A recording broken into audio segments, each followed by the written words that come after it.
The German Panzer divisions that smashed through the Ardennes forest in May 1940 didn't just defeat the French army, they rewrote the rulebook on modern warfare. Within 6 weeks, France had fallen, and the world watched in disbelief as columns of tanks rolled past the Maginot Line, rendering it utterly irrelevant. The speed was incomprehensible. Towns that had withstood months of siege warfare in the Great War fell in hours. French infantry, equipped much as their fathers had been in 1918, found themselves facing an enemy that moved faster than their communications could track. When Panzers and IVs came rumbling down country roads, supported by Stuka dive bombers and mechanized infantry, the standard response became tragically predictable: scatter, retreat, or surrender. The psychological impact exceeded the tactical devastation. German armour wasn't necessarily superior in every technical specification. French tanks often had thicker armour and comparable guns, but the coordinated blitzkrieg doctrine created an aura of invincibility. Infantry soldiers across Europe absorbed a brutal lesson. When you hear tank tracks, you run.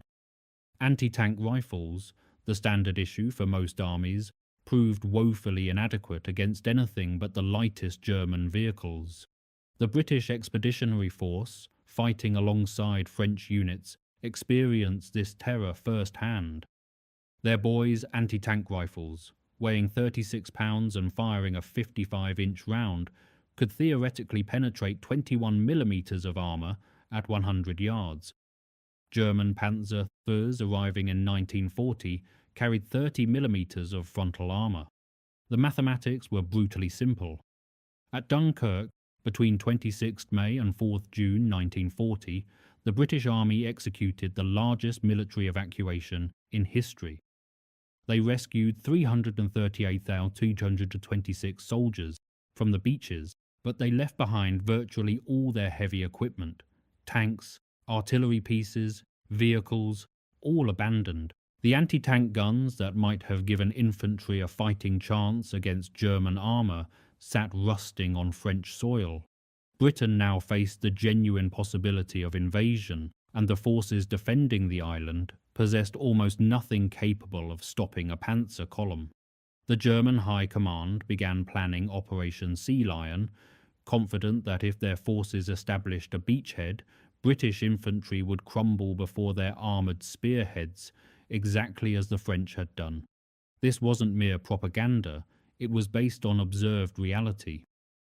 Throughout the French campaign, German tank commanders reported that enemy infantry typically broke and fled when armour approached. The few units that stood and fought were overwhelmed quickly. The Panzers seemed to possess an almost supernatural ability to appear wherever defenders were weakest, exploit gaps, and create panic deep behind the lines. Newsreel footage from the period, shown in cinemas across Britain, reinforced the message. Tanks were the new masters of the battlefield, and infantry were obsolete relics, waiting to be crushed beneath their tracks. The German tactical doctrine actively encouraged this psychological warfare. Panzer crews were trained to display aggression, to push forward even when tactical caution might suggest otherwise, because they'd learned that bold action often caused enemy formations to collapse without serious fighting. Tank commanders like Erwin Rommel had demonstrated in France that a relatively small armoured force, aggressively employed, could paralyse and defeat a much larger conventional army. The myth of unstoppable armour became self-fulfilling. Soldiers expected to lose, so they ran, which meant they did lose. British military planners, studying intelligence reports through the summer of 1940, faced an uncomfortable truth. The Wehrmacht would invade eventually. If not Britain, then somewhere, and when those panzers came rolling forward, would British infantry stand, or would they break like everyone else? The question haunted the War Office. Creating effective anti-tank weapons became an absolute priority, but this would take time engineering resources and solutions to problems that no army had properly solved. Meanwhile, the German armoured divisions were only growing stronger. The soldiers evacuated from Dunkirk brought back more than exhaustion and trauma. They brought tactical intelligence that terrified British planners. Infantry officers reported watching German tanks operate with near impunity, brushing aside defensive positions that should have held. The Boys anti-tank rifle, Britain's primary infantry anti-armour weapon, had proven itself a cruel joke. Soldiers nicknamed it the elephant gun, though not affectionately. The weapon's ferocious recoil broke collarbones and dislocated shoulders, whilst its armour-penetrating capability had already become obsolete. Firing at an approaching Panzer with a boy's rifle wasn't combat. It was suicide with extra steps. Britain's heavier anti-tank guns, the 2-pounder towed pieces, were effective enough when properly positioned, but they shared a fatal flaw with all conventional anti-tank artillery. They required transportation, set-up time, and predictable deployment. German reconnaissance aircraft and forward observers quickly learned to identify anti-tank gun positions, which were then neutralized by artillery or simply bypassed. What British infantry needed, what every infantry force in the world desperately needed, was something a soldier could carry, something that could be hidden in a hedgerow or a building, something that could appear from nowhere and punch through German armour before the tank crew even knew they were under attack. The problem was engineering physics. To penetrate tank armour, you needed either a very fast projectile, requiring a powerful gun, which meant weight, or a very large explosive charge, requiring a substantial warhead, which also meant weight. Infantry couldn't carry conventional anti-tank guns. The weapons were simply too heavy, too visible, and too slow to reposition. Several experimental approaches had failed. Sticky bombs, explosives attached to magnetic plates, required soldiers to approach within touching distance of a tank, which proved suicidal in practice. Anti-tank grenades lacked the explosive power to reliably penetrate armour. Molotov cocktails worked occasionally against older tanks, but were hopelessly inadequate against improved German designs arriving in 1941. The War Office established specifications that seemed almost contradictory. They wanted a weapon light enough for 1 or 2 soldiers to carry and operate.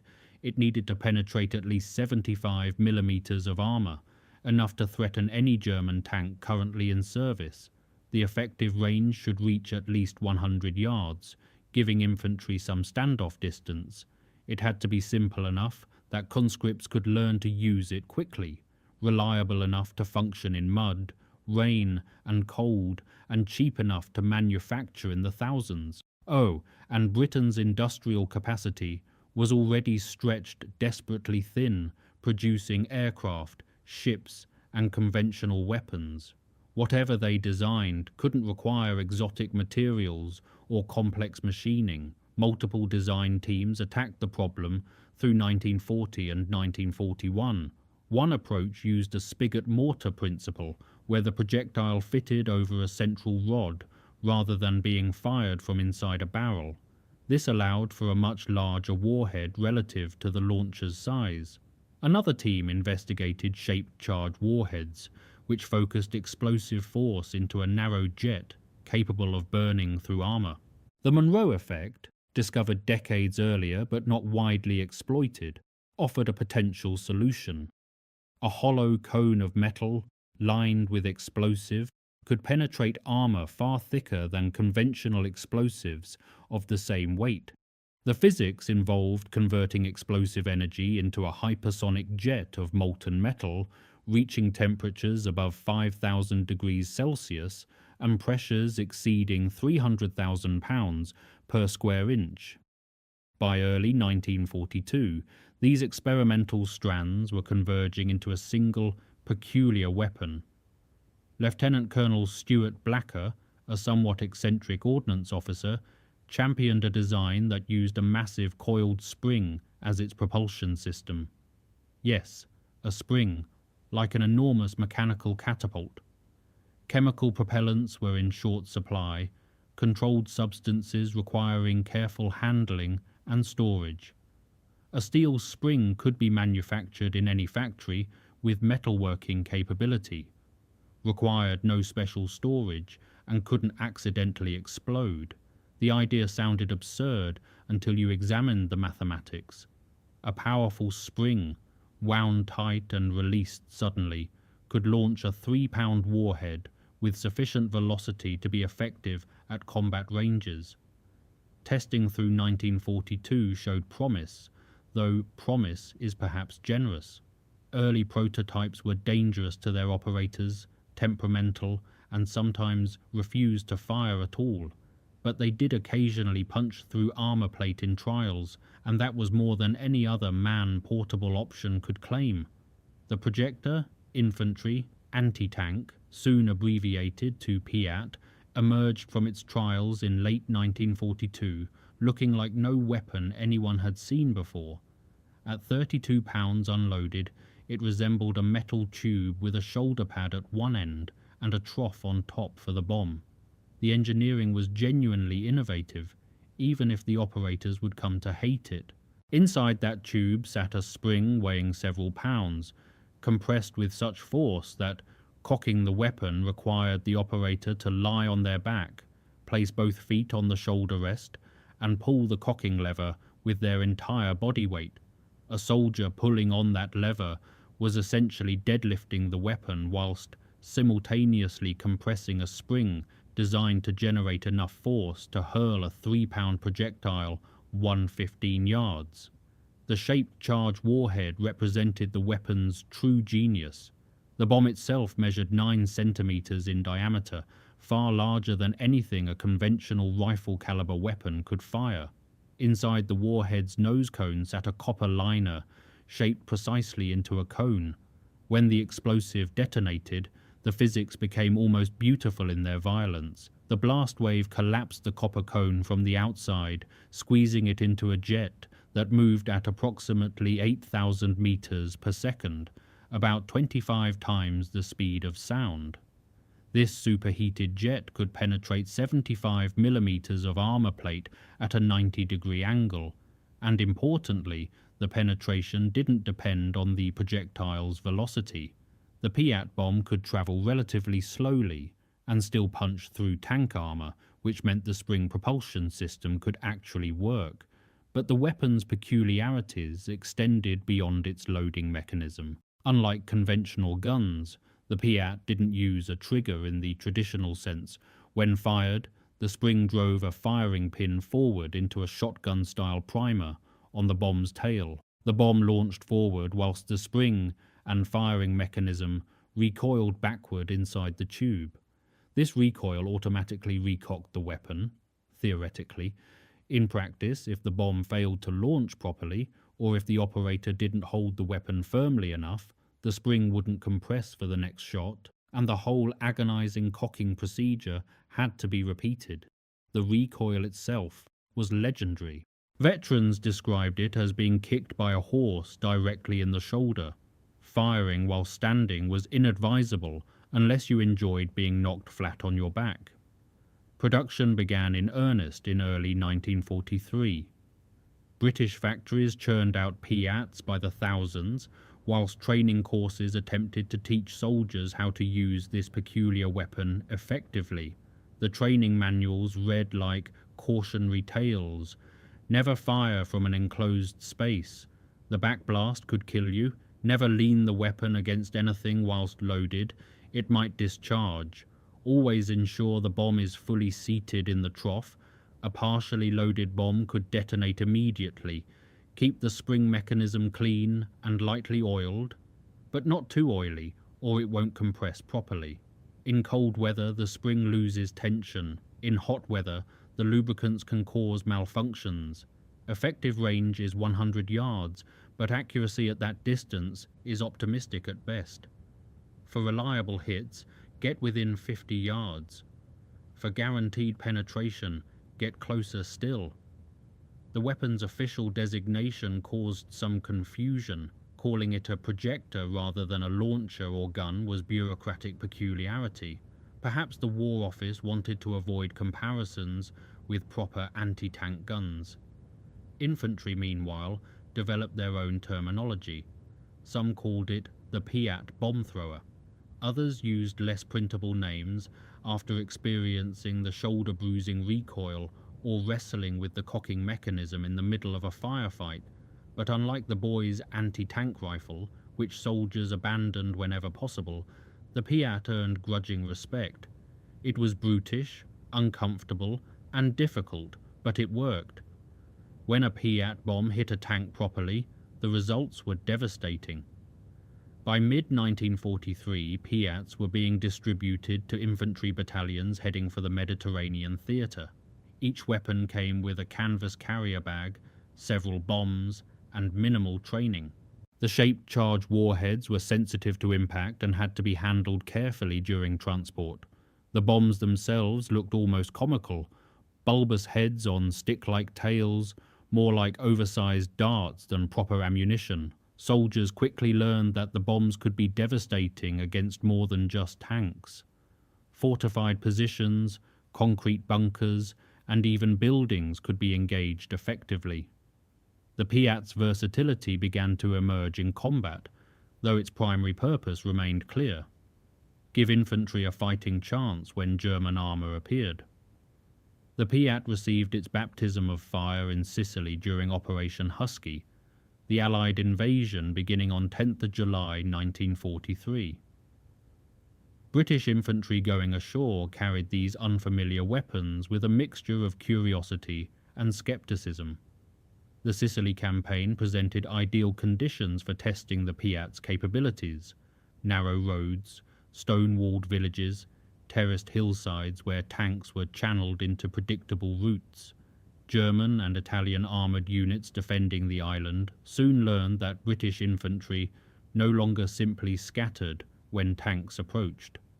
In one engagement near Centuripe, a PIAT team positioned in an alleyway knocked out a Panzer IV at approximately 40 yards. The shaped charge jet punched through the tank's side armour, and the crew abandoned the vehicle immediately. German after-action reports began noting something unexpected. British soldiers were actively hunting their tanks. The Italian mainland campaign that followed provided even more opportunities. The mountainous terrain of southern Italy, with its narrow valleys and winding roads, favoured defenders with portable anti-tank weapons. At Salerno in September 1943, British infantry used PIATs to break up several German counterattacks that relied on armoured support. The weapon's ability to be fired from buildings proved invaluable. A PIAT team on an upper floor could engage tanks from above, where armour was typically thinnest. One corporal knocked out a Stughi 3 assault gun by firing directly down onto its engine deck, setting the vehicle ablaze. The German crew, expecting anti-tank guns positioned at ground level, never thought to watch the windows above them. What made the PIAT genuinely dangerous wasn't its technical specifications, it was the tactical flexibility it provided. Traditional anti-tank guns had to be positioned in advance, with clear fields of fire, and once they revealed themselves by firing, enemy artillery would target them within minutes. A PIAT team could hide anywhere, wait for the perfect shot, fire once or twice, then disappear into rubble or vegetation before the enemy could respond. The weapon transformed infantry from helpless victims of armoured assault into genuine threats. German tank commanders, who'd spent years operating with relative impunity against infantry, now had to consider that every hedgerow, every building, every pile of rubble might conceal a soldier with a weapon capable of killing them. The PIAT's shaped charge warhead proved particularly effective against the side and rear armour of German tanks. Panzer IVs carried 30 mm of side armour, well within the PIAT's penetration capability. Even the heavier Panther tanks arriving in Italy in late 1943 had vulnerable side armour of 40 to 50 millimeters. A well-placed PIAT shot could disable or destroy any tank in the German inventory if it hit the right spot. The challenge, of course, was getting that shot. Engaging a tank from the front was suicidal. The thickest armour faced forward, and tank crews naturally kept their frontal arc pointed toward likely threats. Successful PIAT teams learned to position themselves where tanks would expose their flanks, at corners, in ambush positions along known routes, or in urban environments where vehicles had to turn frequently. North Africa's desert battles had already ended by the time PIATs arrived in theatre, but the lessons learned there influenced PIAT tactics. Infantry anti-tank teams operated in pairs, one man to carry and fire the weapon, another to carry additional bombs and provide security. The firer needed absolute concentration to line up a shot, leaving him vulnerable to enemy infantry. The second man watched for threats and could take over if his partner was hit. Ammunition supply became critical. Each PIAT bomb weighed over 3 pounds, and a soldier could realistically carry only 3 or 4, in addition to the weapon itself. Once those were expended, the team was effectively disarmed, unless they'd cached additional ammunition nearby. The psychological dynamic between tank crews and infantry began shifting through late 1943 and early 1944. German armoured units had to modify their tactics. They increased infantry support, used more reconnaissance, and became far more cautious when operating in terrain that favoured ambush. British infantry, conversely, discovered they could stand their ground against armour. Officers reported that men equipped with PIATs showed dramatically less tendency to panic when tanks appeared. The weapon wasn't a guarantee of survival, far from it, but it provided agency. Soldiers armed with PIATs weren't helpless, they were dangerous. That psychological shift mattered more than the actual kill statistics. An infantryman who believes he can fight back will behave very differently than one who believes he's already dead. The PIAT gave British soldiers that belief. When the Allies stormed ashore on 6 June 1944, PIATs went with them. The Normandy bocage, that distinctive landscape of small fields enclosed by ancient earthen banks, topped with dense hedgerows, became perhaps the weapon's most famous testing ground. The terrain was claustrophobic, limiting visibility to 50 or 100 yards in many places. Roads became natural killing zones, sunken lanes with steep banks on either side, where tanks couldn't maneuver off the narrow tracks. For PIAT teams, this landscape was perfect. For German tank commanders, it was a nightmare that grew worse with every passing day. The German defenders had positioned their armoured reserves expecting to counterattack and drive the invasion back into the sea. SS Panzer divisions, including the 12th SS Panzer Division, Hitlerjugend and Panzer Lehr Division, moved toward the beachhead with confidence. These weren't the same hastily trained units that had garrisoned France. These were elite formations with combat-hardened veterans and the latest equipment. Their Panzer IVs had been upgraded with additional armour.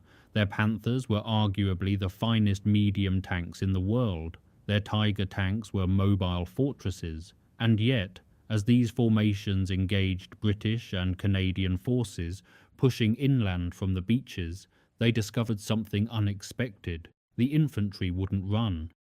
Outside Caen, during Operation Charnwood in early July, British infantry battalions defending villages used PIATs to devastating effect. German tank commanders found that advancing down a village street might result in a shaped charge bomb slamming into their flank from a bombed-out building. The Panthers' frontal armour could shrug off most Allied anti-tank rounds, but their sides remained vulnerable, and the bocage forced tanks to expose their flanks constantly. A Panther would rumble past a hedgerow, and a PIAT team concealed in the undergrowth would fire at point-blank range. The 75mm penetration capability was more than sufficient against side armour at 30 yards. Operation Epsom, launched on 26 June, saw some of the heaviest fighting. British infantry advancing toward the Odon River faced repeated German counterattacks spearheaded by armour. The standard German tactical response, send in the Panzers to break up the attack, met unexpected resistance. Infantry companies, dug into the hedgerows, engaged German tanks at ranges where pre-war doctrine said infantry should have already fled. One sergeant near Chaux knocked out 2 Panzer IVs within 10 minutes, firing from a position in a drainage ditch. The first tank was hit in the track assembly, immobilizing it. As the crew bailed out, the second tank attempted to reverse, exposing its thinner rear armour. The second PIAT bomb penetrated the engine compartment, and the vehicle burned. The Germans tried adapting their tactics. They increased infantry screens around their tanks, using foot soldiers to clear suspected PIAT positions before armour moved forward. This worked to an extent, but it slowed their advance dramatically and increased infantry casualties. The Blitzkrieg doctrine that had served them so well in 1940 depended on speed and shock. When every hedgerow might hide an anti-tank team, speed became impossible. Tank commanders who'd been taught to push aggressively forward now found themselves edging cautiously along Norman lanes, expecting ambush at every turn. The psychological advantage had shifted. German tank crews were now the ones experiencing fear. British after-action reports from July and August 1944 document dozens of successful PIAT engagements. Not every shot resulted in a kill. Shaped charge warheads were sensitive to angle of impact, and a glancing blow might fail to penetrate, but even near misses had effect. The sound of a PIAT bomb detonating against a tank's hull was distinctive and terrifying. Crews who survived one hit often abandoned their vehicles after a second, unwilling to wait for a third. The PIAT's psychological impact exceeded its actual lethality. German intelligence officers interrogating captured British soldiers specifically asked about the infantry anti-tank projector, trying to understand how many the British had and where they were deployed. By late July, as Operation Goodwood and then Operation Cobra began the breakout from Normandy, PIAT teams had become a standard element of British infantry tactics. Platoon commanders routinely positioned PIAT operators at key choke points, much as they would position machine gun teams. The weapons were no longer experimental curiosities, they were essential tools. German tactical reports from this period show a marked change in how their armoured units approached infantry positions. They used more artillery preparation, more smoke, more caution. The days of Panzers rolling confidently through infantry defences were finished. British soldiers, armed with their brutal spring-loaded launchers, had proven they could stand and fight. The myth of invincible armour, born in France 4 years earlier, was dying in the Norman hedgerows. Operating a PIAT in combat required a peculiar combination of strength, courage, and desperation. The weapons mechanics demanded physical exertion that would be exhausting even without people shooting at you. Consider the sequence. You've just fired your first shot, and the spring has, if you're fortunate, automatically recocked. You now need to reload. The bomb weighs just over 3 pounds and must be placed carefully into the trough on top of the weapon, tail fin first, with the primer aligned precisely with where the firing pin will strike. Your hands are shaking from adrenaline. The tank you've just shot at might be disabled, or it might be traversing its turret toward your position. You have perhaps 15 seconds before that tank's machine guns or main gun turn your hiding spot into a death trap. If the weapon failed to recock automatically, a common occurrence, particularly in muddy or cold conditions, the process became genuinely nightmarish. You must physically recock the spring mechanism, which means lying on your back, placing both feet on the shoulder pad, gripping the cocking handle with both hands and pulling with your entire body strength whilst straightening your legs. Veterans described this as attempting to leg press roughly 200 pounds whilst under fire. If you were in a confined space, a building, a trench, a hedgerow, this might be physically impossible. Some soldiers reported taking up to 90 seconds to recock a stubborn PIAT, an eternity when enemy infantry were advancing toward your position. The two-man crew arrangement evolved out of necessity rather than doctrine. One soldier, typically the stronger of the pair, served as the firer. He carried the PIAT itself and one or two bombs. His partner carried additional ammunition, usually 3 or 4 more bombs in a canvas bag, plus his own rifle and kit. The second man's role extended beyond ammunition bearer. He watched for threats whilst the firer concentrated on his target. He identified target priorities if multiple vehicles appeared. He could provide covering fire with his rifle if enemy infantry spotted their position, and critically, if the firer was hit, the second man could theoretically take over, though in practice, operating a PIAT effectively required experience that couldn't be instantly transferred. Effective range was officially listed as 115 yards, but this was wildly optimistic. The PIAT bomb followed a ballistic arc like a mortar round, not a flat trajectory like a gun. At 100 yards, you were essentially lobbing the bomb toward the target and hoping. Accuracy at that distance was poor enough that training manuals recommended firing only at stationary targets beyond 75 yards. For moving targets, get closer. Most successful engagements occurred between 30 and 50 yards, close enough to ensure a hit, but not so close that the tank's machine guns would certainly kill you before you could fire. 50 yards sounds like a comfortable distance until you're watching several tons of steel and weaponry rumbling towards you at 15 miles per hour. You have perhaps 10 seconds to aim and fire. Your shoulder already aches from the previous shot's recoil. The weapon weighs 32 pounds and must be held steady despite your arms trembling. The shaped charge warhead's effectiveness depended critically on impact angle. Strike the armor at 90 degrees, perpendicular, and the copper jet would penetrate with maximum efficiency.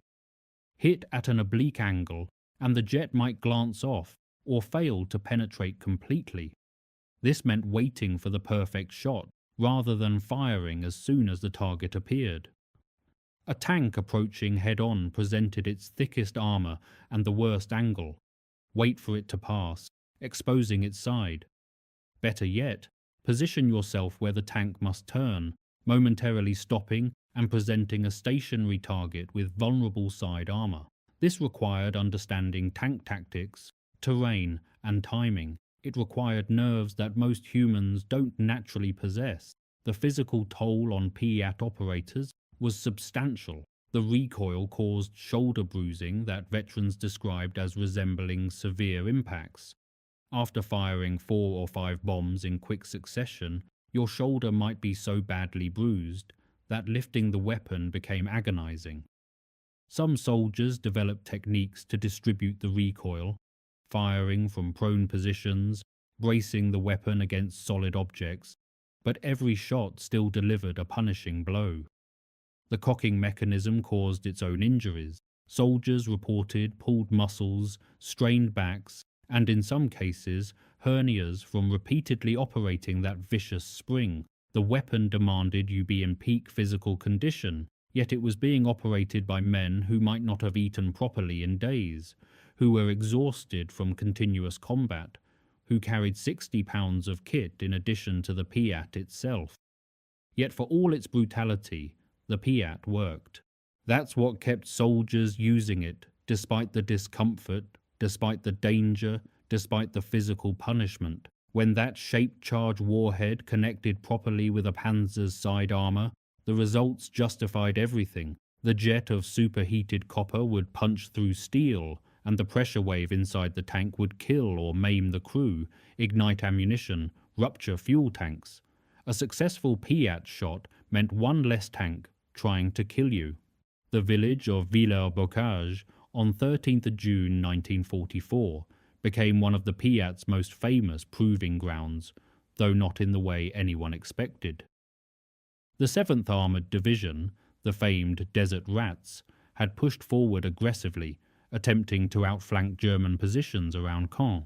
They encountered SS Obersturmführer Michael Wittmann in his Tiger I tank, who proceeded to single-handedly destroy roughly 14 British tanks and numerous other vehicles in a matter of minutes. It was a disaster, but amidst the chaos, a single PIAT team managed something remarkable. Sergeant Stan Lockwood, positioned in a building along the main street, fired at Wittmann's Tiger from approximately 30 yards. The bomb struck the Tiger's side and detonated. Though it failed to penetrate the heavy armour, the impact was sufficient, however, to convince Wittmann to withdraw temporarily.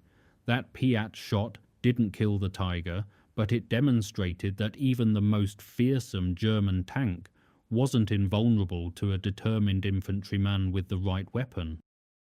During Operation Epsom, around the village of Grainville-sur-Odon on 27th June, Corporal Edward Chapman's PIAT team achieved the sort of engagement that training manuals described, but soldiers rarely experienced.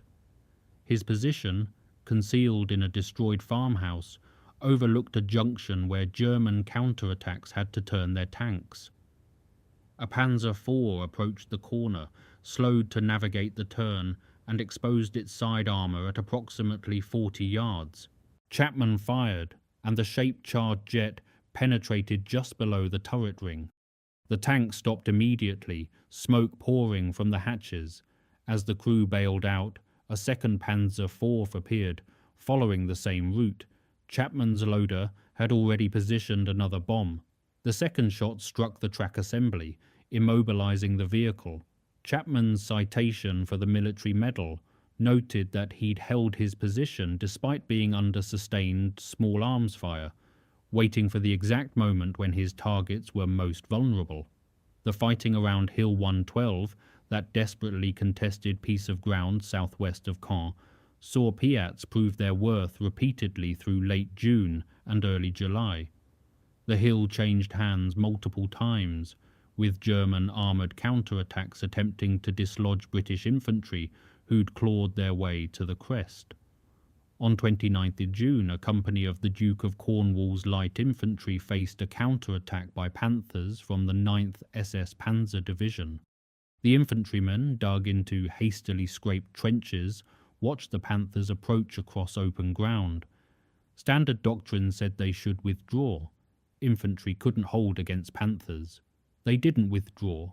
3 PIAT teams, positioned in mutually supporting positions, engaged the Panthers at ranges between 50 and 75 yards.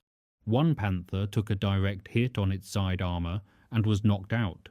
The other 2 withdrew after near misses, unwilling to continue without infantry support. The company held the hill. Near Caen, during Operation Charnwood on 8th July, Private Arthur Harness found himself in a situation that shouldn't have been survivable. His platoon, occupying shell-damaged houses in the village outskirts, came under attack by 2 Panzer IVs supporting German infantry. The first tank approached down the main street, machine guns raking the buildings. Harness, positioned on the first floor of a stone cottage, waited until the Panzer passed beneath his window. He fired almost straight down onto the tank's engine deck, where armour was thinnest. The shape-charged jet penetrated, and the engine caught fire immediately. The crew evacuated, running past Harness's position. The second Panzer, seeing its companion disabled, reversed rapidly and withdrew. Harness's after-action report noted that he'd been absolutely terrified throughout the engagement, but couldn't think of anything else to do except fire the weapon. These documented engagements share common elements. The PIAT teams achieved success by using terrain, patience, and understanding tank vulnerabilities. They didn't engage from maximum range. They waited for targets to come closer, to expose weak points, to commit to routes they couldn't easily reverse from. They accepted extraordinary personal risk. A PIAT operator firing at a tank from 40 yards was well within range of that tank's weapons. If the shot missed, or if it failed to penetrate, the tank crew now knew exactly where you were. The engagement became binary. You killed the tank, or the tank killed you. There wasn't much middle ground. The kill-to-loss ratio for PIAT teams was never systematically recorded, but anecdotal evidence suggests it was sobering. For every successful engagement, there were teams that died attempting the same thing, caught by machine gun fire whilst trying to aim, killed by artillery after revealing their positions, crushed when tanks simply drove over their trenches. The weapon gave infantry a chance, not a guarantee, but that chance was more than they'd had in France 4 years earlier. The soldiers using PIATs in Normandy weren't superhuman. They were ordinary men, often conscripts, doing an extraordinarily dangerous job with an ungainly weapon. What made them remarkable was that they did it at all, that when German armour appeared, they picked up their brutal spring-loaded launchers and fought back instead of running. The PIAT never achieved legendary status in the way some weapons do. It wasn't sleek or elegant. It didn't appear on propaganda posters. Soldiers didn't write home about their affection for it. Yet its impact on armoured warfare psychology exceeded what its modest technical specifications might suggest. The weapon's true achievement wasn't the number of tanks it destroyed, though that number was substantial, but rather what it did to the calculus of armoured operations. Before the PIAT's widespread deployment, German tank commanders operated with the assumption that infantry posed minimal direct threat to their vehicles. After Normandy, that assumption died. Every building, every hedgerow, every pile of rubble became a potential firing position for a weapon that could kill you. The shift manifested in German tactical doctrine through 1944 and into 1945. Armoured units that had previously operated with aggressive independence now required substantial infantry support. Reconnaissance became more thorough, advances more cautious. The pace of armoured operations slowed markedly when operating in terrain that favoured close-range ambush. This slowdown had strategic implications. The German military's advantage had always rested partly on speed and shock, the ability to concentrate force rapidly and overwhelm defenders before they could react properly. When your tanks must inch forward, carefully checking every potential hiding spot, that advantage evaporates. The PIAT, combined with other Allied anti-tank weapons, transformed armoured warfare from a war of movement back towards something resembling the grinding attrition of the First World War.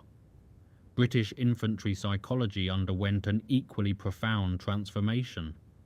The men who'd evacuated from Dunkirk in 1940, who'd watched tanks scatter their formations, who'd learned that armour meant defeat, those lessons had to be unlearned. The PIAT provided the tool for that unlearning. When a soldier knows he possesses a weapon capable of destroying the thing that terrifies him, his behaviour changes fundamentally. He doesn't panic when he hears tank tracks. He doesn't immediately consider retreat. Instead, he thinks tactically, where's my PIAT team? What's the approach route? Where are the vulnerable angles? This shift from helpless victim to potential threat changed how infantry units functioned. Commanders could position troops in locations that would have been untenable in 1940, knowing that even if enemy armour appeared, the position could be defended. The weapon's influence extended beyond the British Army. American forces observed PIAT operations in Normandy and accelerated development of their own bazooka variants. The shaped charge principle that made the PIAT effective became standard for infantry anti-tank weapons worldwide. Post-war Soviet designs incorporated lessons learned from captured PIATs. The modern rocket-propelled grenade, the anti-tank missile systems that define contemporary infantry anti-armour capability, all trace their conceptual lineage back to weapons like the PIAT, that proved infantry could carry effective anti-tank weapons into combat. The PIAT remained in British service until the early 1950s, gradually replaced by more modern designs like the American bazooka and eventually the British-designed Energa anti-tank rifle grenade. By the time it was retired, the PIAT had become almost an anachronism, that peculiar spring-loaded launcher from the desperate years when Britain was improvising solutions to existential threats. Veterans who'd used the weapon in combat had mixed feelings about its retirement. Relief, certainly, that they'd never have to wrestle with that cocking mechanism again, but also a grudging respect for the ungainly thing that had given them a fighting chance when fighting chances were in short supply.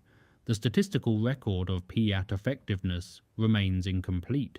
British Army records document hundreds of successful engagements, but the chaotic nature of combat meant many actions went unrecorded. A PIAT team that knocked out a tank and was then killed by artillery fire might never appear in official tallies. Conservative estimates suggest PIATs destroyed or disabled several hundred German armoured vehicles across all theatres from 1943 to 1945. More importantly, they forced thousands of tanks to withdraw, to take different routes, to operate more cautiously. The tanks that never advanced because a PIAT team might be waiting, those don't appear in any statistics, yet they represent the weapon's truest measure of effectiveness. Perhaps the PIAT's ultimate legacy is what it represented about British military adaptation. In 1940, the army had been humiliated, evacuated, stripped of equipment and confidence. 4 years later, that same army was defeating the Wehrmacht in close-quarters combat and doing it partly through sheer bloody-minded determination to develop weapons that could level the battlefield. The PIAT wasn't the best anti-tank weapon of the war. The German Panzerfaust was more effective, the American bazooka more reliable. But the PIAT was Britain's answer to a problem that had seemed unsolvable, and it worked well enough when it mattered most. The men who carried it into combat, who endured its bruising recoil and vicious cocking mechanism, who stood their ground when Panzers approached, they transformed infantry warfare. They proved that tanks weren't invincible, that infantry wasn't obsolete, that courage and a sufficiently powerful spring could change the outcome of battles. The Germans expected British infantry to run from Panzers. Instead, they pulled out PIAT launchers and fought back. That decision, repeated thousands of times across European battlefields, helped win a war,